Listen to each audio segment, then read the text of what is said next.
Sezdingizmi? O'zbekistonda ikkilamchi uy-joy bozori tez sur'atlarda qimmatlashmoqda. Bu endi shunchaki raqamlar emas. Yaqinlargacha narxlar asosan yangi uylar haqida gap ketar edi. Bugun esa aynan ikkilamchi kvartiralar bozorda markazda turibdi. Nega? Sababi oddiy.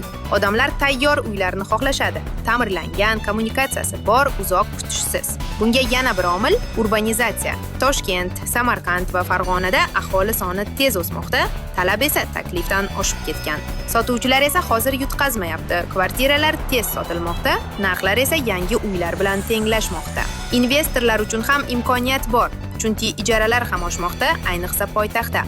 Mutaxassislar aytmoqda, ikkilamchi uy-joy bozori hali ham o'sishda davom etadi, faqat avvalgidek tez emas. Demak, hozir harakat qilish vaqti. Bozor kutmaydi. To'liq maqolani Realting.uz saytida o'qing. U yerda siz hozirgi narxlar o'sishidan qanday foyda olish mumkinligini bilib olasiz. Siz bilan birga edi Zamira Alimova, Alimom Realting TV. Obuna bo'ling. O'zbekistondagi eng muhim ko'chmas mulk yangiliklarini birinchi bo'lib bilib oling.